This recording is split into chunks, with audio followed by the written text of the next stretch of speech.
Ladies and gentlemen, it is my honor to be here with you today to honor your journey to Distinguished Toastmaster. What makes this day special is that less than 1% of our members have ever walked through that door and achieved this achievement. I want you to think about the fact that we started in 1924 in the basement of the Young Men's Christian Center in Santa Ana, California. And from that time, only 12,000 of the 4 million members ever to enter our halls can call themselves a Distinguished Toastmaster. Think about the first time that you walked in that door. More than likely, you never heard of Toastmasters. Someone told you about it. And you said, for whatever reason, I'm going to go check this thing out. So you walk in with a combination of curiosity and fear, and you're greeted by warm, friendly people eagerly shaking their hand, introducing themselves to you. So because of that disarming, warm entrance, your fear seems to go down a little bit. Right up until the point where the topic master looks at you and says, Mr. or Mrs. Guest, would you like to participate? For whatever reason, and out of nowhere, in a fit of courage, you said yes, and the rest, as they say, is history.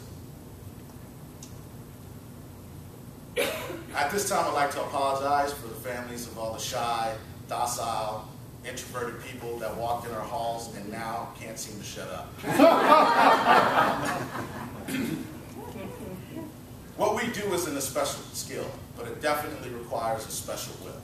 It's something that can be learned, nurtured, if you're willing to put the time and effort into it. Think about the almost 7 billion people on this planet. Every one of them has the ability to be here today, but they're not. You are.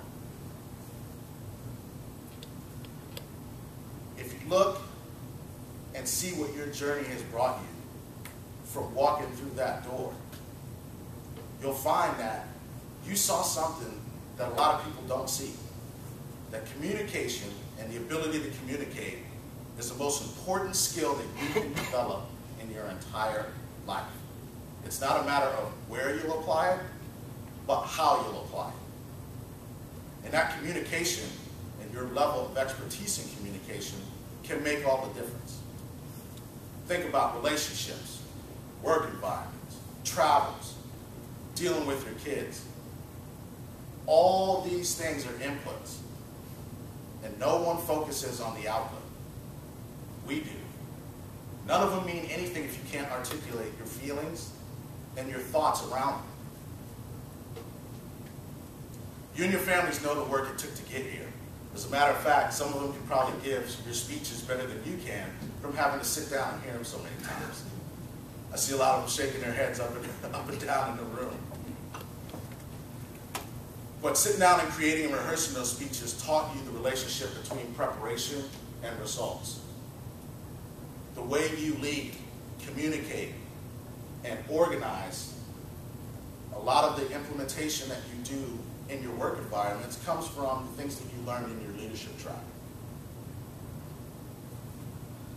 Now, you didn't learn these vitally important things through your great successes. You learned them through your colossal failures. Like the time that you had to give a speech that you didn't prepare for and you bombed. Or the time when you missed a key step in a leadership project that almost caused a catastrophe at a publicly attended event.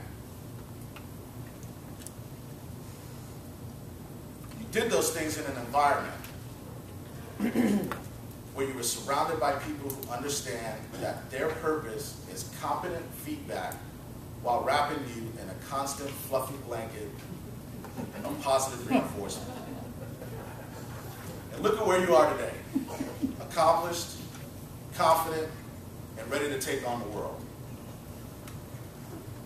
As you walk away today, I don't want you to look at adding those 3 letters next to your name as the ending of the journey, but as the beginning of a new chapter. Many of our DTMs are multiple awardees. Why? Because Toastmasters is one of the few environments where you can take, if I knew then what I know now, and actually put it into practice. You can never, ever stop becoming a better communicator. So I want you to pause, soak it all in, enjoy the moment, and then tomorrow, get ready to do it all again. Because in the end, when your light dims for the final time, it's your outputs that writes the speech of your lives. Thank you.